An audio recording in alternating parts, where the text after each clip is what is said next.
Les opsines sont des protéines dont la synthèse est codée par des gènes qui sont localisés chez l'homme sur les chromosomes X pour l'opsine L rouge, l'opsine M verte, et sur le chromosome numéro 7 pour l'opsine S bleue. Le locus, c'est-à-dire l'emplacement du gène pour la rhodopsine par exemple, est lui situé sur un autre chromosome, le chromosome numéro 3. Il arrive qu'on hérite de gènes mutés, par exemple, donc qui ont subi des transformations, des modifications de leur séquence de nucléotides, qui vont empêcher la production d'une de ces opsines, ce qui est la cause du daltonisme. Le daltonisme, par exemple, va résulter d'une mutation qui affecte sur le chromosome X le locus des gènes codant pour les opsines rouges ou pour les opsines vertes. Par exemple, ici, pour les personnes qui ne possèdent pas donc les cônes avec l'opsine rouge, ne distingueront pas le rouge, on va les qualifier de protanopes. Ceux qui n'ont pas l'opsine verte sont deutéranopes. Et si ça touche le chromosome numéro 7, donc le gène de l'opsine bleue, eh bien, ils ne distingueront pas le bleu et seront qualifiés de tritanopes. Ainsi, les daltoniens ont une vision qu'on va qualifier de dichromate, puisque uniquement basée sur le fonctionnement de deux types de cônes au lieu des trois habituels chez les humains qui possèdent une vision normale, donc trichromate. Alors, il existe un autre type de daltonisme qui est rare, c'est celui qu'on qualifie d'achromate, c'est-à-dire que chez ces personnes, eh bien, les cônes ne permettent pas de distinguer les couleurs. Il y a donc des mutations qui touchent les trois types de cônes. On va le qualifier d'achromate, donc ils le voient en dégradé de gris uniquement. Petit instant de récréation pour déterminer si vous êtes daltonien ou pas, si vous ne le savez pas encore. Eh bien, si vous n'êtes pas capable de lire l'intégralité des trois phrases, eh bien, vous souffrez d'une forme de daltonisme.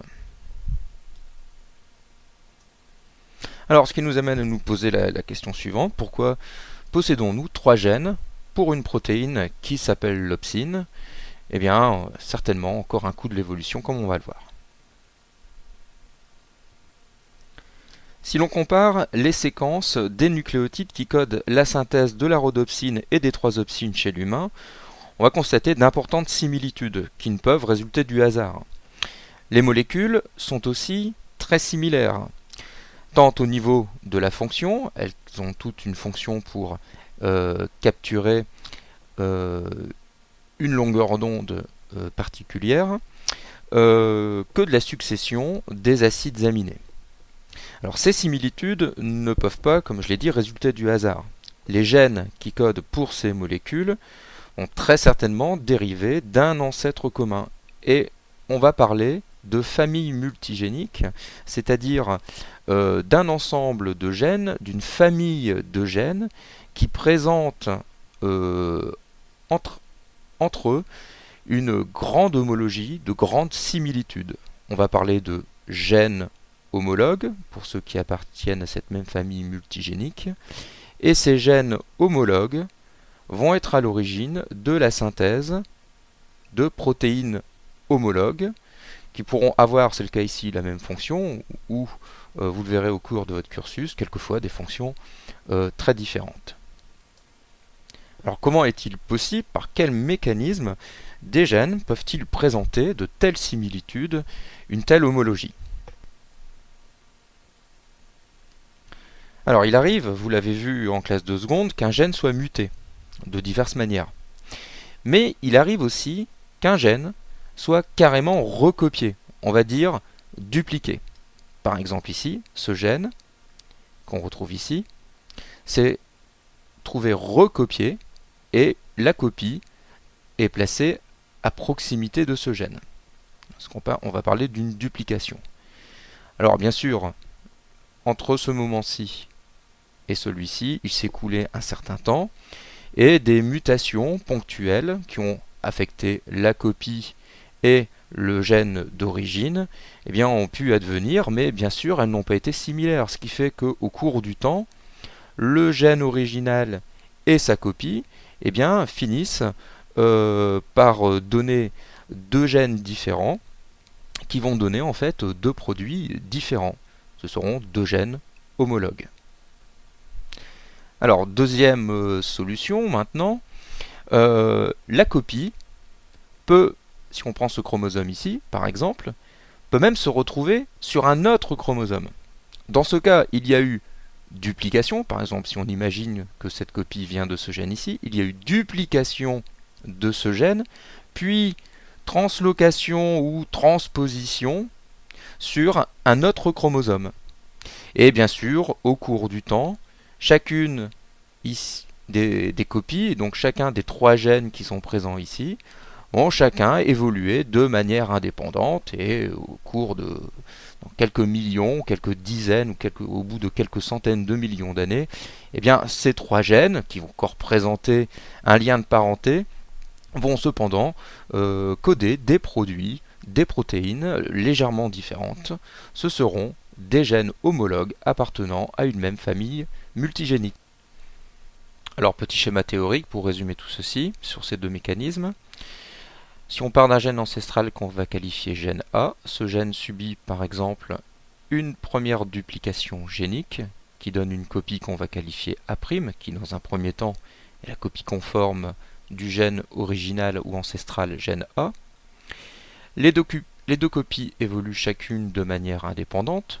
Pour des raisons de simplicité, celui-là on va continuer à l'appeler A, même si bien sûr au cours du temps, sa séquence nucléotidique a suivi des transformations, des mutations.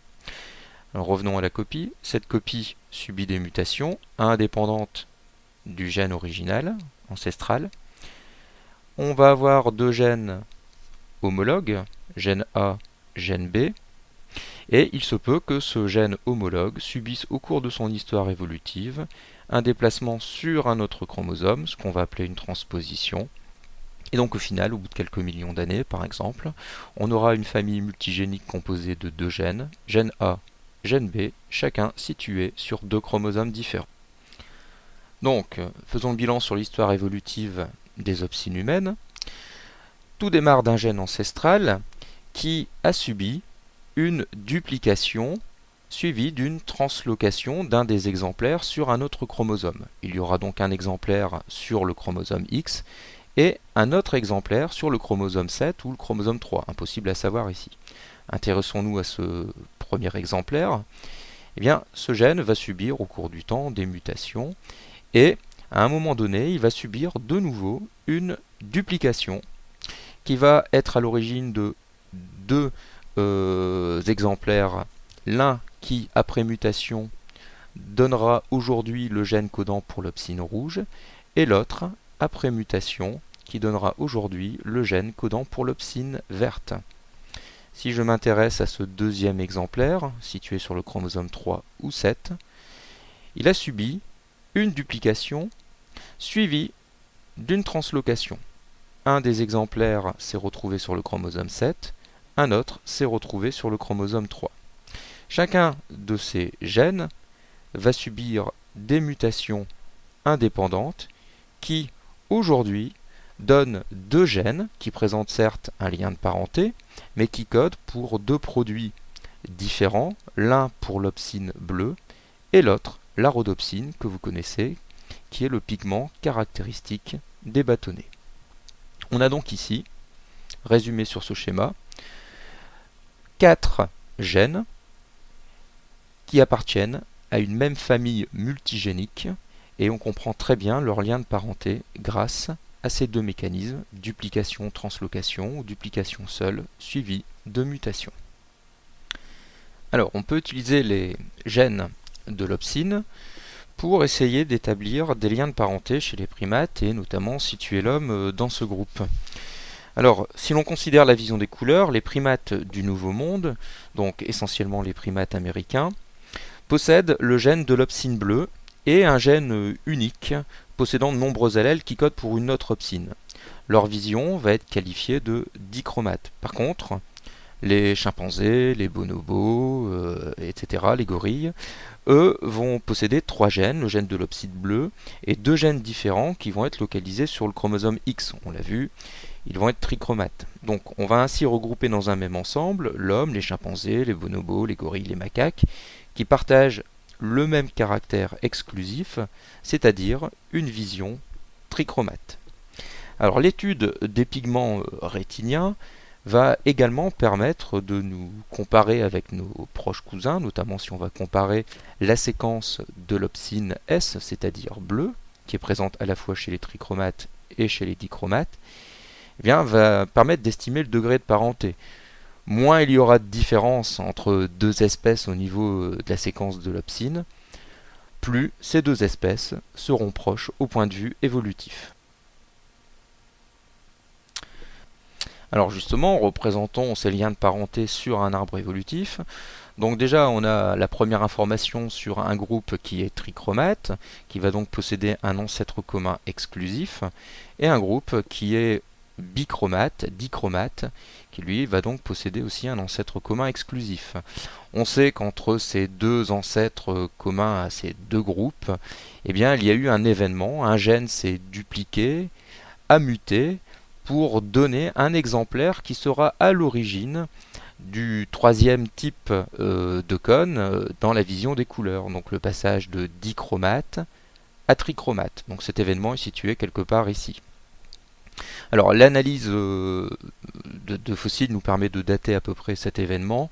Il est situé entre 20 millions d'années et 40 millions d'années, puisqu'on date l'ancêtre commun aux primates à peu près 40 millions d'années, et l'ancêtre commun aux primates de l'Ancien Monde environ 20 millions d'années.